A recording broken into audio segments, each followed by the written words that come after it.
Hello and welcome back to English Plus Podcast. So far this week, we've been exploring the theme of peace from some big picture perspectives. We started by asking why peace is not just a dream, but a necessity for our survival. Then we zoomed in on the tools we use every day to build or break peace, our words. We learned the practical language that can de-escalate conflict and foster understanding. But big ideas like war and peace can often feel abstract. They become headlines, statistics, political debates. It's easy to talk about the cost of war in terms of money or territory. But what about the human cost? Not just the soldiers on the battlefield, but the ordinary people caught in the crossfire, trying to live, trying to love, trying to just be, in a world that is forcing them to choose a side. Sometimes the best way to understand a profound truth is not through an argument, but through a story. Fiction has a unique power to distill a complex reality into a personal, emotional experience. It takes the abstract and makes it real. It gives a human face to the statistics. And that is exactly what we're going to do today. In this special story episode from English Plus Podcast, we're going to step away from the analysis and step into the narrative. I'm going to share with you an abridged version of a novella I wrote called The Two Lovers of No Man's Land. It's a story set against the backdrop of a bitter, unnamed conflict between two nations. It's about a man and a woman who do the unthinkable. They fall in love. They try to build a small, private world for themselves, a pocket of peace on neutral ground, away from the hatred that defines their homelands. The story asks a powerful question. Can love survive when the world around it is at war? Is a relationship ever truly a private matter? Or does conflict make every choice, even the choice of who to love, a political act? My friends, this is a story of love, yes, but it is also a profound story about peace, about what we lose when it's gone, and the devastating, often invisible cost of a world defined by us versus them. So find a comfortable spot, take a breath, and let yourself sink into the story. Let's explore the human heart of peace and conflict. This is The Two Lovers of No Man's Land. I'm Danny, and this is a new episode from English Plus Podcast.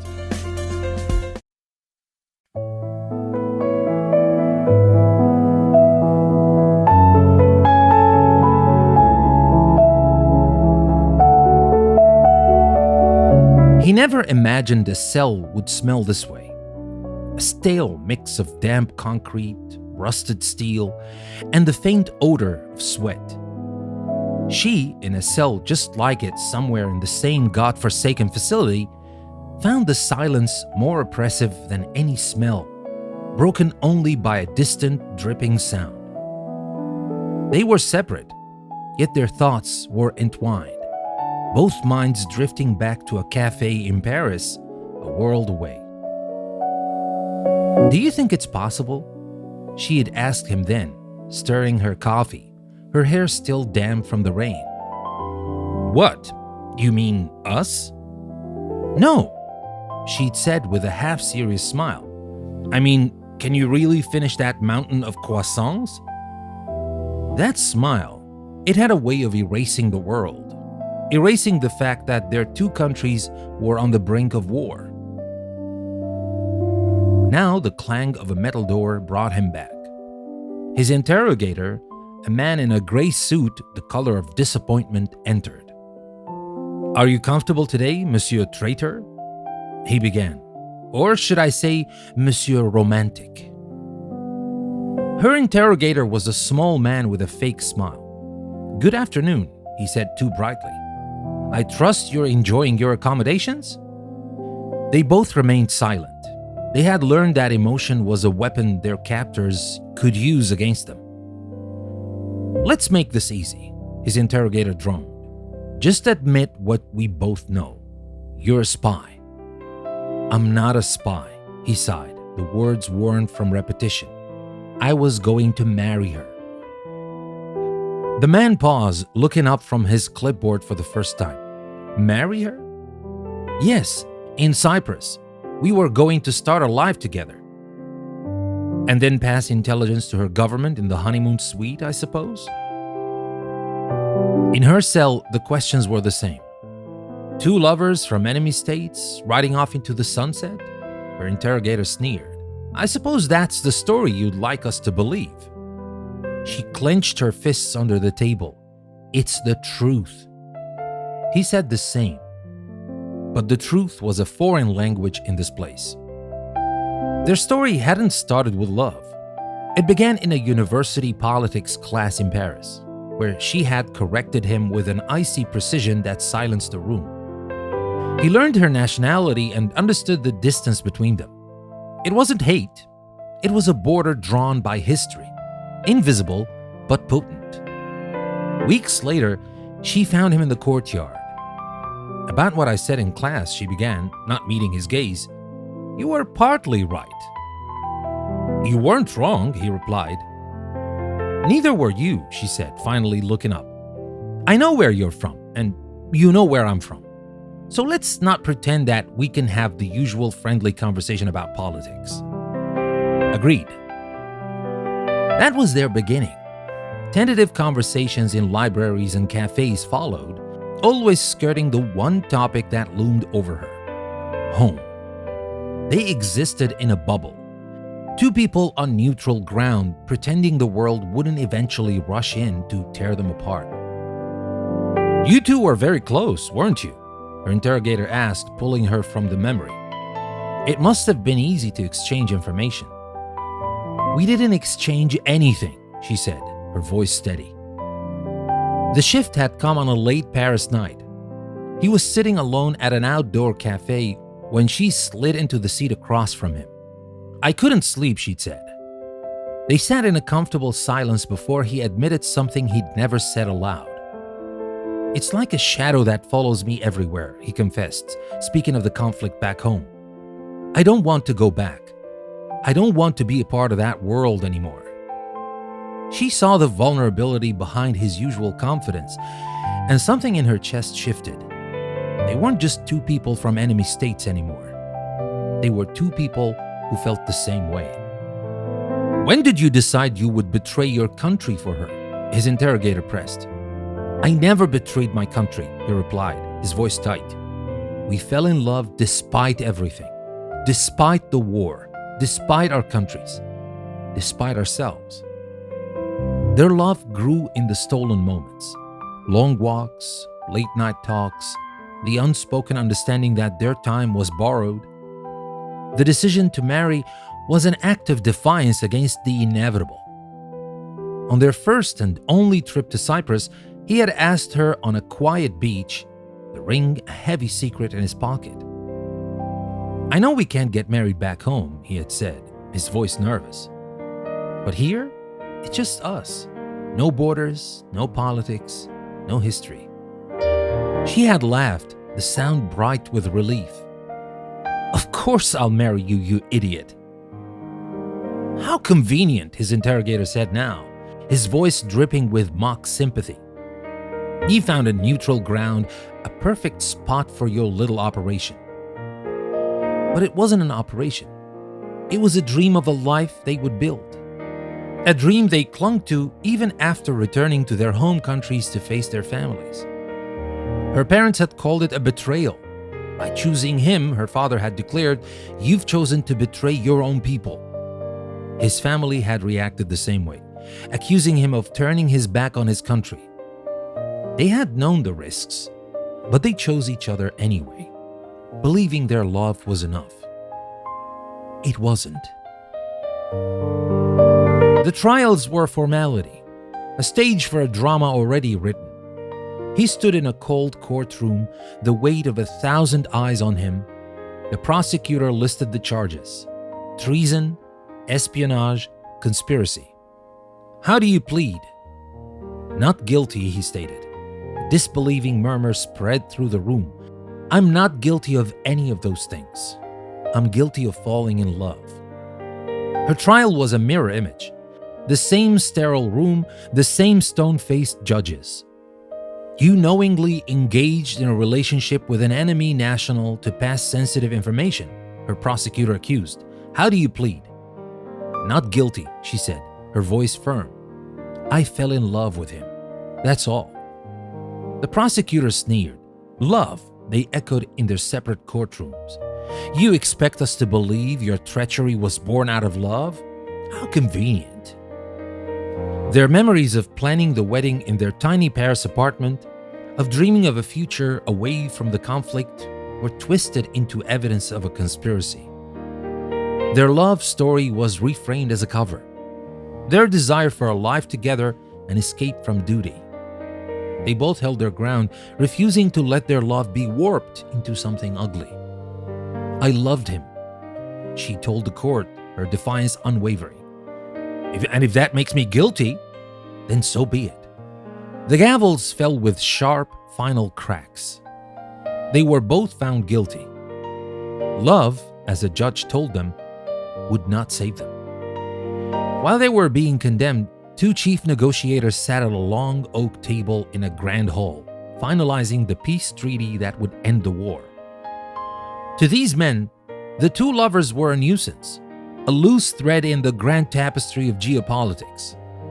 Their story was a romantic tragedy for the newspapers, but in the calculated world of diplomacy, they were pawns, their lives irrelevant to the greater good. The prisoners, an aide had warned the first negotiator, their execution could complicate things. There's growing public sympathy. They're irrelevant, the negotiator had replied, his voice cold. The public will forget them the moment this peace treaty is signed. When the verdicts came in, sentenced to death, he felt nothing. It was the expected outcome. Their execution is a matter of national law. The second negotiator told his own officials, this is not a subject for negotiation. Peace was within reach, and if two lives were sacrificed for it, so be it. That was the grim calculus of their work. In their final days, they both wrote letters they knew the other would never receive. I don't know if you'll ever read this, he wrote, but I need you to know that I still believe in us. I wouldn't trade a single moment we shared, even knowing how it ends. I don't know if this will ever reach you, she wrote, but I need to believe that, somehow, you'll hear me. We made something beautiful, something that will outlast all of this. I love you. I always will. Until we meet again. They were led from their cells on a gray, lifeless morning. He held on to the memory of her smile, the night they walked through the rain in Paris. She kept her head high, holding on to the image of their first night in Cyprus, when he had promised her they would make their own world. Their thoughts were of each other, of the life they should have had. As the world faded, his last breath was a whisper of her name. In her final moment, the last thing she saw was his smile, and she whispered his. In a grand hall not far away, ink was drying on the peace treaty. The war was over. But peace had come too late for them. Years passed. The war faded into history books, and the borders softened. But their story refused to be forgotten. It was told in poems and songs, a cautionary tale that grew into a powerful symbol. They were not remembered as traitors, but as martyrs of the heart, victims of a world too divided to see their humanity. A simple stone memorial was erected near where they had been executed, carved with two intertwined figures and the words, "For those who loved and for those who lost." It became a place of pilgrimage for people from both nations, a testament to the idea that what binds people together is stronger than what tears them apart. Their love, once seen as a crime, became a legacy. It was a bridge between two former enemies, a reminder that even in the darkest of times, love could defy the boundaries the world tried to impose. Their story was no longer just about them. It was about all of us. And in the end, their love was the one thing that no war, no border, no execution could ever destroy.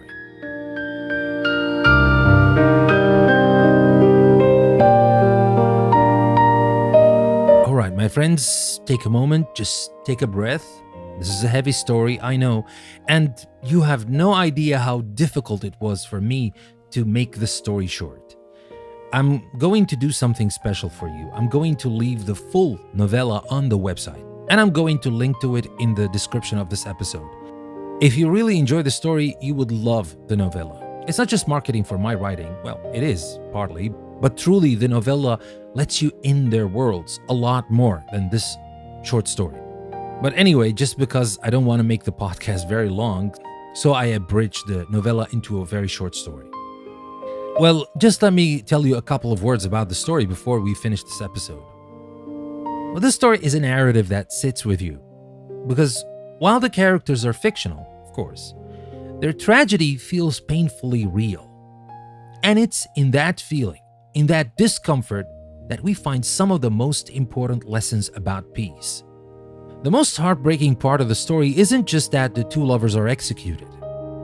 It's that their love was never seen for what it is. To their interrogators, to the courts, and even to the peace negotiators, their relationship was incomprehensible as a simple act of love. It had to be something else. A cover for espionage, a political strategy, a treacherous conspiracy. Their humanity was erased, and their connection was distorted through the lens of conflict. This is one of the most insidious costs of war. It creates a world of stark binaries, us and them, ally and enemy, patriot and traitor. In such a world, anything that crosses those lines becomes suspicious. An act of love becomes an act of treason. A desire for a shared life becomes a plot against the state. The story shows us that war doesn't just destroy buildings and bodies. It destroys our very ability to see the humanity in one another. The lovers tried desperately to create a private world, a no man's land of their own where the conflict didn't apply. They believed their love was a personal choice, separate from the politics of their nations. But the story brutally demonstrates that in a time of total conflict, nothing is truly personal. Their relationship was inherently a political act precisely because it defied the official narrative of hatred. By loving each other, they were challenging the very foundation of the war. They were living proof that the enemy was not a monster, but a person you could love.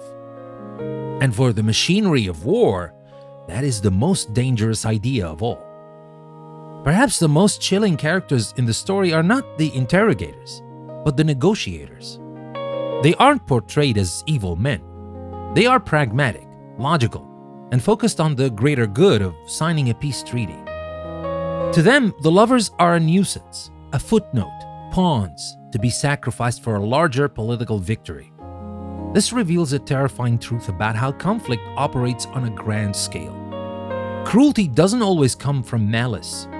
It often comes from a cold, detached bureaucracy. Their lives weren't ended out of hatred, but out of convenience. They were a rounding error in the final calculation of peace. And this brings us to the core of our theme this week. The peace treaty was signed. The war ended. But what kind of peace was it? In our first episode, we talked about the difference between negative peace, the simple absence of fighting, and positive peace, the presence of justice, equity, and human connection. The world in this story achieves negative peace. The signatures on the treaty stop the bloodshed. But it's a world that was still capable of executing two people for the crime of loving each other. It is a world where the underlying hatreds and suspicions still simmer. A world that has not yet learned how to see people as people. That is not positive peace. Now, while fictional, of course, this story echoes countless real-world tragedies. Think of families divided by the Berlin Wall, of lovers from opposite sides of the conflict in Northern Ireland or the Balkans, of people today whose love is deemed a crime by their society or government. The story is a powerful reminder that the true measure of peace is not found in treaties or declarations.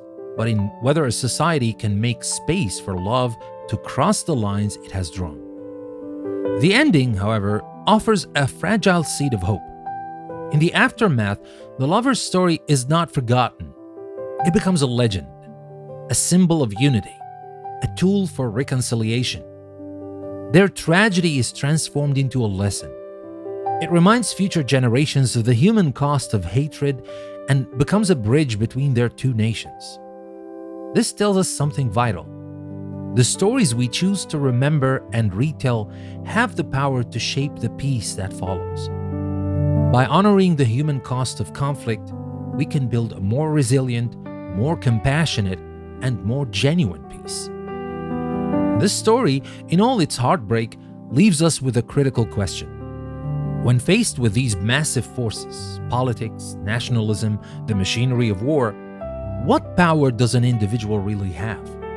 What can one person or two possibly do to build peace in a world that seems determined to break it? That is the most important question of all, and it's the one we will dedicate our final episode of the week to answering. We will move from the grand and the tragic to the personal and the practical and explore the real actionable steps we can all take to build peace, starting right where we are. And so, my friends, our episode comes to an end.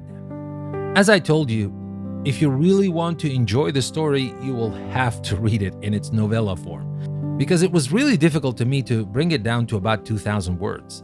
But as I told you, I'm going to include a link in the description of this episode that will take you to the website where you can find the full novella.